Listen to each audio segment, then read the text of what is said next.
You have a child that is medically fragile. The very definition is that life is fragile. The very definition is that here one day and maybe not the next day. It goes back to what we were talking about earlier, like where people have this, it's uncomfortable, so they want to try to find comfort or try to find a solution or something. But that's the worst part, right? Like I think about the day that Jake died, and there was nothing about that day, right? It was just a random Wednesday in December. It was a Wednesday. We just got up and did our thing. It's but that's hard. True for all everything, of us. everything. Like actually, all of us. No, it's true. But with our kids, we can see it. Come on with me. So we are going to see one of Jake's Help from Heaven's like OG families. We are seeing Kristin the mom and Milana, who is my love. I absolutely adore Milana. When I see Milana, I think about Jake and where Jake would be if he was still alive. They have very many similarities with this sort of undiagnosed, severely ill, but she has come so far, and when I see the things that she can do now, it makes me sad a little, because it makes me think that if Jake was still alive, he would be doing some of the things that she could do. Hello, welcome to A Place of Yes. I'm your host, Heather Strader. A podcast about how I moved through my darkest hour. And all I can say is I dug deep, figured out where I was and where I wanted to be. And for me, the answer was in a place of yes. Welcome to the show.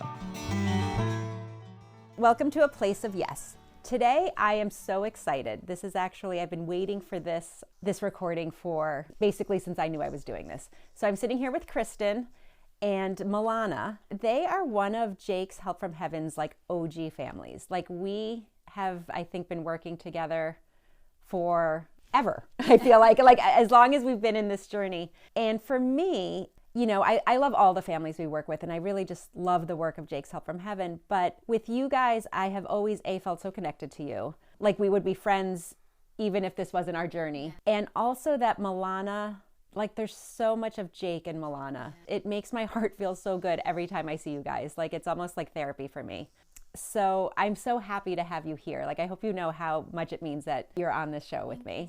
Because it was so important, we have brought the podcast to your home. So thank you for letting us just be here. So to start, can you share with the audience a little bit about you and Milana and just your family? Yeah, so I'm also very happy that we could do this. Milana is here with us. She's 14. She has 3 siblings. Milana has lots of needs. She has epilepsy, and she has a visual impairment and a hearing impairment.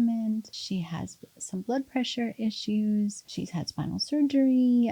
We have bone complications, and we are in and out of the hospital quite a bit. All of her specialists are at Boston Children's Hospital, and we have a pretty unique and challenging life, which I feel that I don't have to explain too much to you, which is very nice. But to an outsider, it's an unusual sort of life. Basically, at any time, we can have emergencies where we have to jump into the car and drive to Boston. I think that is one of the things, and you touched on it, about having to explain to people, right? Like it's hard. And it's one of the things that Milana and Jake are so similar. Like as you were just listing, you know, sort of the various complications in life. And it was like Jake, right? It's hard because with some illnesses, people can say, oh, I have X, Y, and Z. Not that that is any less tragic or hard, but it's just so complicated when it's a little bit of everything. It's all these things, and not one of them, on any given day, one of them is the issue, right? Yes. Like it's either seizures or it's blood pressure or it's bones. And basically just whether it's from medications or whether it's from just the whole genetic makeup, sometimes their bones get really fragile. Yes. It's never ending, right? And it's hard to share with other people. I'm trying to remember the first time that you guys applied to Jake's. I remember how we heard about you. Milana was taking swim PT. We would go every week, and when we walked in to the clinic, there was this beautiful picture on the wall. And I would always look at this beautiful picture. I didn't know who Jake was. I didn't know you. And one day I said to the instructor there, the PT, I said, I love this picture. I love walking in and seeing this sweet face. And now I know it was Jake, and he had been to the same clinic with the same PT. And she said, oh, Milana is so similar to Jake. Do you know Heather? And I said, no. And she said, you don't know Heather? Milana and Jake are so similar. And I said, no. And then I don't know if I can remember the first thing that we applied for. I want to say maybe a piece of equipment, maybe a chair, special tomato chair. The first piece of equipment was a travel stroller, it looks like. And Oh my gosh. Oh, for the trip. Yes. Oh my goodness. Let's talk about that a little bit. I forgot about that. So Milana was little. That was a long time ago. So Milana had got approved for a Make-A-Wish trip to Disney, and Make-A-Wish presented this to me, and they were like, oh yeah, we do this all the time. And I was like, no way can I do this. Like, no way can Milana do this. This is impossible. Like, we would need a car seat for the plane. We would need a stroller. Like, we would need a billion gazillion things. I was like, I'm too overwhelmed. We're not doing it. And they were like, no, we can make this work. And I was like, okay, but we don't even have a stroller to travel with, a travel stroller. And is that the first time we met? You came to my house. Yes. I forgot all about that. Oh, I loved that stroller. It was lightweight. It went to Disney with us. And I was like, so overwhelmed a bit by the trip and the equipment. Everything coming. Yeah. I just felt like, oh, okay. When you were in the room, I felt like you weren't a person that I had to explain everything to.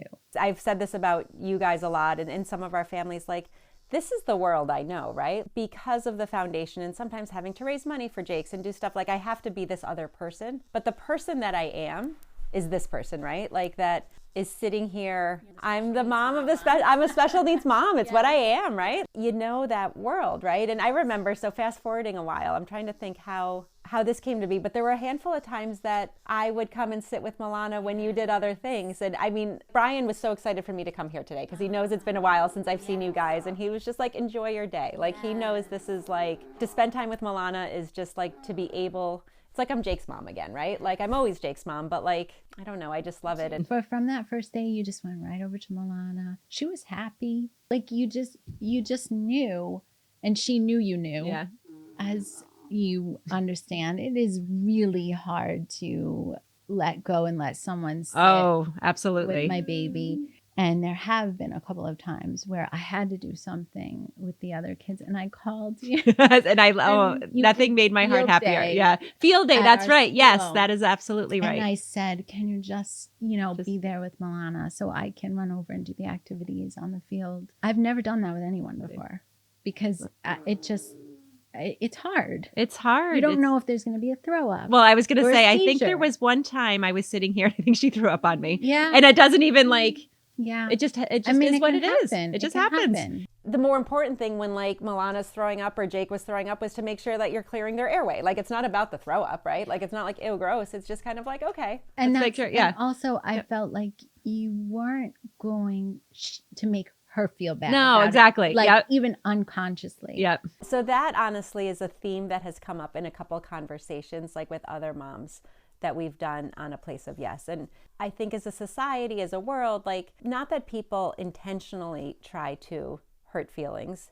We do live in a world where people don't put the same value on kids like Milana or Jake. Something will happen and they say stuff not recognizing she's a person too. And it infuriates me because you never want to be like, I would never want to hurt her feelings in the same way I would never want to hurt your feelings or any of our kids' feelings. I don't know. I always felt so much more protective of Jake and of Milana, and just because you have to be, right? They can't tell us. They can't tell us. Said but this thing that made me feel. But you know that they have feelings too, right? Like, you have to have eyes and ears all the time. All the time, and you have to be extra vigilant, and you just have to care extra because you need to. You just need to. Absolutely. Yeah. So going back, like, that was I didn't have to worry when I called you. I just knew that It was a relief in a way, and a special thing that is really hard to find. So I'm going to stop for a minute and just talk a little bit, give my little like Jake's Help from Heaven spiel so that our audience knows more specifically. So Jake's Help from Heaven is a nonprofit that my husband Brian and I started after our son Jake passed away. And you hear me talking about Jake a lot. But he, like Milana, had a very complex medical life. And unfortunately, it came to an end when he was 4 years old. And in those days following, Brian and I just knew we had to do something. We knew there were other families like ours. It has become, without a doubt, like the biggest blessing of our life to be able to work with other families like ours and to be able to sort of provide opportunities for children and adults with medical challenges really to thrive and to give them and the family things that they need. We know this life well, and we loved living this life. I think there's this misconception out there where people, not even for Milana, but like for you, people will feel sorry for you. And that used to always make me so mad. I was like, don't feel sorry for me. When people say I'm sorry to me, you're like, for what? With whatever I'm talking about, it just feels really uncomfortable. Yeah, because you're like, I don't need that. Yeah, like it can feel really lonely. It can feel so lonely. It can feel like, unless I'm sitting side by side, like with you, it doesn't, or another parent who I know has a child like Milana, but in our house, in our everyday life, going out into the world, you just don't see it, or I don't. Yep. I mean, we have a really specific routine, especially for the winter. We're in the house a lot. Milana's teachers come to the house. I don't see other families that look like us. So it can feel really isolating, and it feels like no one knows what you're going through unless you're talking to someone who really does know what you're going through. But even that world is small, right? It's very small. There'll be the conversation sometimes where you might say like, oh, Milana has seizures. Or I'd be like, oh, Jake has seizures. And then someone will tell you a story about like, their cousin that has seizures too. But their cousin has seizures and is still going to high school or is still living I don't want to say a typical life, but a pretty close to typical life. And our life is anything but typical. Yes. There's exactly. You can say, even Milana's teachers that are used to working with kids all the time, they'll say, oh, did she get the medicine for the seizures? Yes. It doesn't work. Yes. What do you mean it doesn't work? Like, it's a type of epilepsy that medicines don't work It's for. not working. And it's like, well, the doctor has to figure that out for you, right? And you take the breath and say, yes. There's many, many, many, many, many times where doctors have no idea what to do. There is like, I don't want to say shaming because that's not the word, but there is this sort of like where people have this like, well, no, you got to push harder. I honestly think that it's uncomfortable for people. They're uncomfortable to know that there can be things that doctors can't fix. Yes. It's uncomfortable for them to know that life could be really that hard for someone, and they don't know what to say. And they're like, oh, you just have to get like some outside help and things will be like. I actually think that is 100% accurate. It's hard to live in this world where one day something can just, your life can just change. So I think it's really like hard. I think to it's look really at. hard. I think you're right. They're just so uncomfortable with it. I think it makes another level of loneliness, Yes. because you want to connect with people, you want to tell the story, and then they don't know what to say, and they by accident say the wrong thing, and it doesn't feel good. And it feels bad because you want to talk about all your kids the same, right? Like that still is hard for me. Touching on what you said too, though, because it's like sometimes I just feel like it's not our job to educate people. Yeah. It's exhausting. The good version of me will like take the breath and be like, okay, you know what? If I explain it, then maybe this person can go forth or whatever. But sometimes I'm just like, why? We don't have the energy. I don't have the energy. You're not going to have the energy every day. I sure don't. No. And your job is huge, right? Like you're a mom of 4 kids, and being a mom of 4 kids, period, is a lot.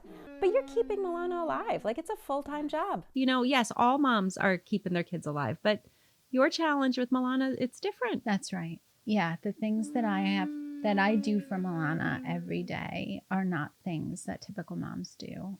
The things on my mind on any given day, a holiday, a birthday, what's on my mind? Are we going to have an emergency today? Are we going to have to jump in the car? Am I going to have to explain to the other kids that we might be in another state for who knows how long. Is it going to happen today? Is it going to happen in the middle of the night? What am I going to have to bring with me? Am I going to miss an event for the other kids? Like, most people don't go to sleep at night thinking that constant, well, tonight I have the seizure happen where we have to call the ambulance. or we can't stop it at home and we have to go somewhere. Yes.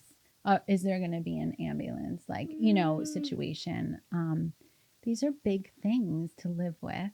And the balance of, you touched on this, and I remember this with Ethan.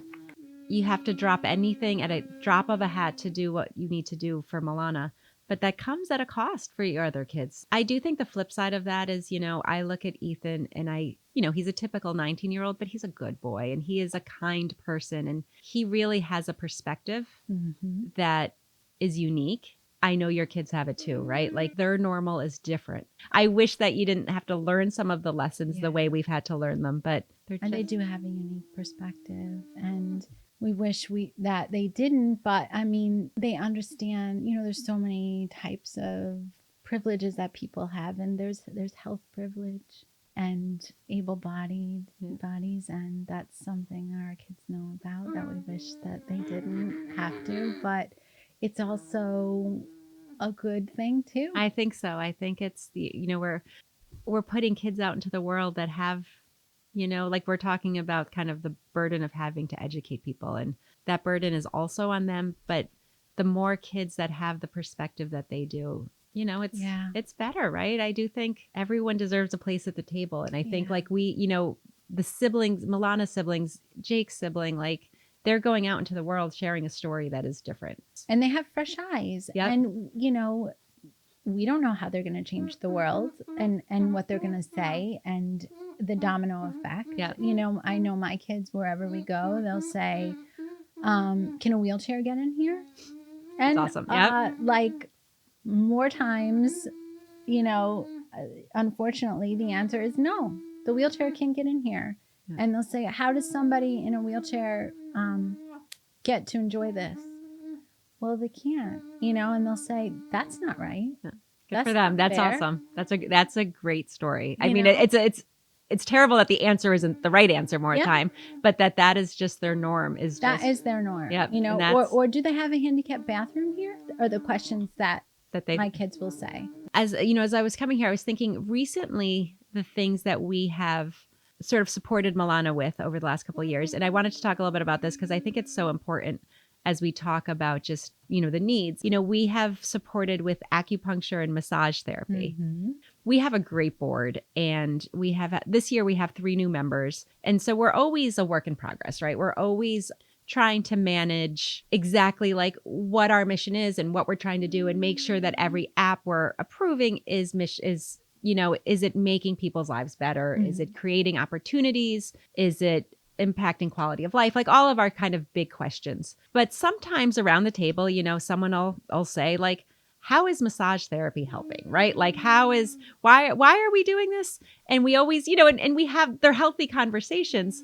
I think of 2 things. One is if people are applying for sort of alternative therapies, for lack of a better word, it's because they believe in them and it's going to work. And who are we to say no, right? Like who are we to be that person that says, oh no, we don't understand it, so no. Jake's tries to always come from a place of yes, right? Like if it's something that a family believes in, if it's something that the doctors they work with believe in, it's certainly not our place to say no.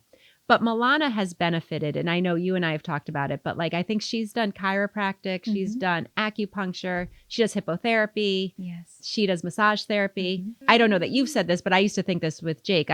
Jake used to do yoga for the special child, and I always thought that was the most impactful therapy he did, more so than any of the, like I would have gone to the end of the world for Ann Davis, who was his yoga teacher, just because I felt after yoga he was healthier. So I totally understand that. But can you talk a little bit about the benefits of some of these different types of therapies and how they impact Milana? Yes. So I just also want to point out that every time she's in the hospital, in Boston Children's Hospital, they have on staff medical massage therapists. They did not when Jake was there. That's and awesome. Acupuncturists. Really? And so many of the nurses and even some of the doctors are trained in acupuncture and massage. That's incredible. So every time we are in the hospital, I always sign her up for both of those. And it makes a huge difference when she's in the hospital. So at home, massage is actually her favorite thing. All I have to do is tell her that it's the day that her massage therapist is coming. And she almost always smiles. Massage is also the person that I will call when anything comes up that's making Milana uncomfortable. Okay. And we have been so lucky to find the therapist that we have. And She comes right to the home, right? She will come right to the house. That's awesome. And she has such a special relationship with Milana. Milana, of course, has won her heart, like she does with everyone. Massage is the therapy that if she had a terrible seizure and even Tylenol is not working and she just can't settle, massage helps. Okay. That's awesome. And acupuncture, by another tiny miracle, she comes to our house. We found her. She's incredible. And she comes right to the house. And acupuncture, I would say, also super relaxing for Milana, but also it keeps her healthier. She will be like struggling with an illness, like on its way out or congested or whatever's going on. You know, the acupuncturist listens and she almost, like, I would say like 99% of the time turns around within 24 hours of That's incredible. acupuncture. Both of those, usually I know that the rest of Milana's day not to schedule anything strenuous or school related because she likes to relax after those two. She has so much in her life that does not feel good. Like so many illnesses, so many med side effects, so many seizures, so many things I can't control that don't feel good in her body, that don't feel good. And here are these two wonderful things that make her feel good. See. She's smiling. You know, she's holding their hands. Like massage, she wraps her arm and leg around her therapist at the time when she says, okay, massage is done. And she will go in for a bigger cuddle. Like, we're not done. You're like, you're not leaving yet. Yeah. If I won the lottery, I would have the massage therapist that come every like all the time. day. Well, you touched on two important things. One is, you know, the immune system, right? And I remember this vividly from Jake. An ear infection, right? Like one of your other kids can get an ear infection. They go on antibiotics and 48 hours, they feel better and life goes on. With Milana, no. You know, I mean, I used to think that with Jake, I'd be like, there's nothing worse than an ear infection because an ear infection, you know, was 2 rounds of antibiotics. And then maybe it was a sinus infection and then maybe it was pneumonia. Like I felt like everything ended in pneumonia. It snowballs. Yeah. It snowballs very quickly. I forgot to say this too. Her GI doctor actually prescribed acupuncture for her GI system because she has so much constipation and GI motility issues. We're kind of at the end of like trying all the meds and everything. And so finally he just said, do you have access to acupuncture? I love, honestly, hearing that, you know, Boston Children's and these different doctors are really embracing some of these therapies. And I think it's really important.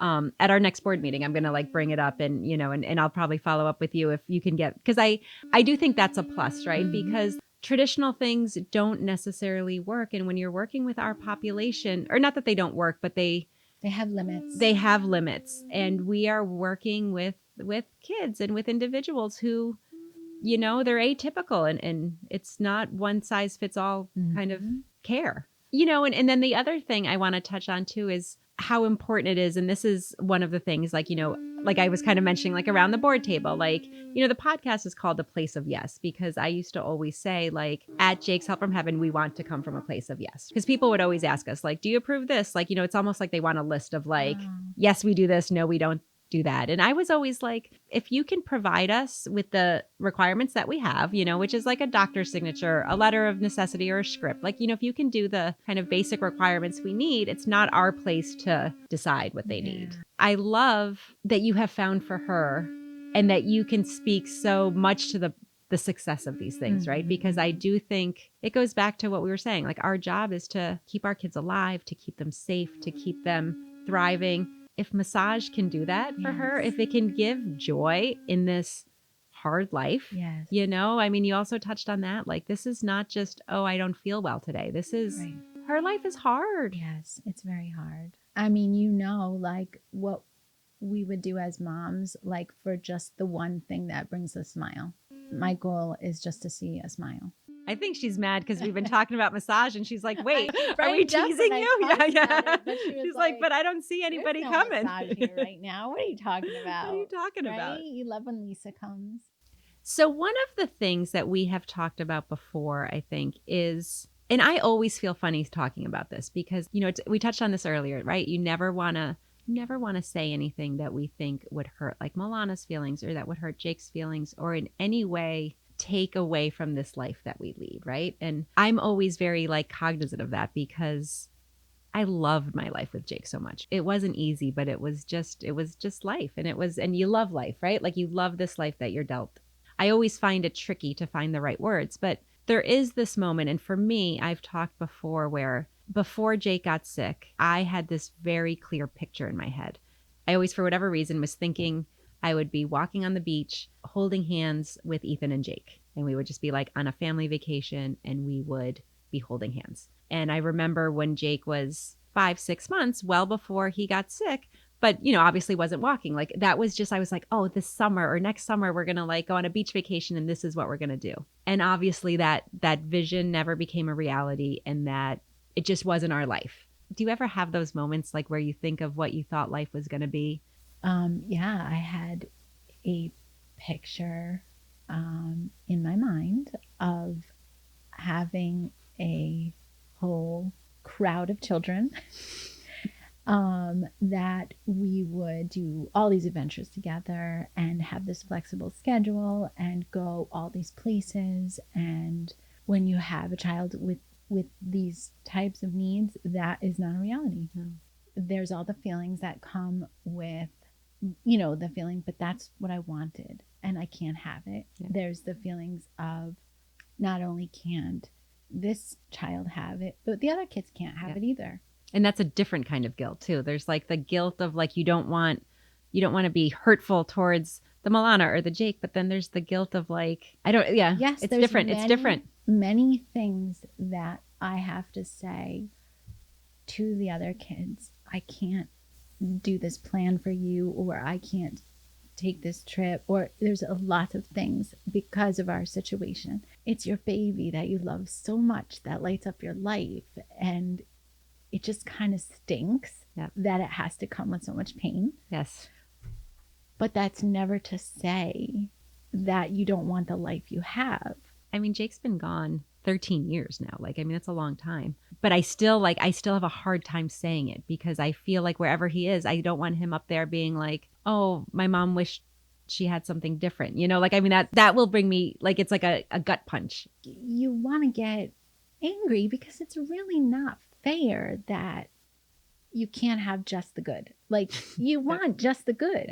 Like, you don't want those bad days because they are really bad and really hard. Yep. It's actually a challenge to try to feel all the feelings. It's so complicated. And as moms, we feel guilty. We feel guilty about feeling all the feelings. And whenever the feelings are not all 100% perfect, gratitude, wonderful. And it's not the reality. There's a lot of feelings. You know, you have a child that is medically fragile. The very definition is that life is fragile. The very definition is that here one day and maybe not the next day. It goes back to what we were talking about earlier, like where people have this, it's uncomfortable, so they want to try to find comfort or try to find a solution or something. But that's the worst part, right? Like, I think about the day that Jake died, and there was nothing about that day, right? It was just a random Wednesday in December. It was a Wednesday. We just got up and did our thing. Like, it was just a day that ended horribly, but it was just a day, and that is. It's hard. That's true for all everything. of us. Everything. Like, actually, all of us. No, it's true. But with our kids, we can see it. Yeah. We can see it. We talk about it. You think about it, or it's a constant. Day. Yeah. Yes. But the scary thing is, it's true for all of us. That is true. I mean, that's actually 100% true. But no one wants to talk about it because that's really uncomfortable. Well, it's true for everyone. The likelihood is less, right? Like for us, unfortunately, it's just more of it's there. Yeah. You know, going back to the part, like, this is our life, right? And we wouldn't trade it. I feel like I say this a lot. Like, as hard as the days are, as lonely as the days are, it's our life, right? And it's fabulous and it's great and it looks different than others, but it's the love and the all of it. Like all of it is good. And you never want to minimize that or diminish it or anything. But what advice? Do you have advice for people? Because I do think, I have this whole like place of yes mentality, of trying to face the world in a really more positive light and not wallow in the like sadness and the darkness, but really just, I don't know, come from a place of yes, try to be the good or find the good. I actually feel like the most good that I can do, and any mom similar to me, is to be kind to myself, because as a mom and the kind of mom that I am, I'm always thinking about Milana. I'm always thinking about the other kids, but actually that can really run me down to empty. And if I try to do all the things and be the best mom that I can be, I'm actually not going to get the job done on empty. Yeah. And I can really go, I know for me, I can really go into a spiral of feeling, am I doing enough for Milana? Did I cover all the bases? And there's always one more there's thing. always something that you could feel like you aren't doing enough of, or a doctor you didn't pursue hard enough, or a question you didn't ask. I actually think that that's not the best I can do. The best thing I can do, and for any mom to do, is to find a really kind voice for myself and take the time out to say, you are doing a really great job, because that's something that no one is going to tell me every day if I don't tell it to myself. My advice is to find even a minute of the day and be kind to yourself. Be kind about feeling all the feelings. It kind of sucks, like your kid, you have to be in the hospital. I hate being in the hospital. Milana hates being in the hospital. It's the worst place. It's absolutely positively the worst. And like, not try to force yourself in a moment to feel gratitude. Yeah, there are things to be grateful for, but let yourself have that one moment to say, like, this sucks. Other parents don't have to do this. And just be kind and gentle to yourself.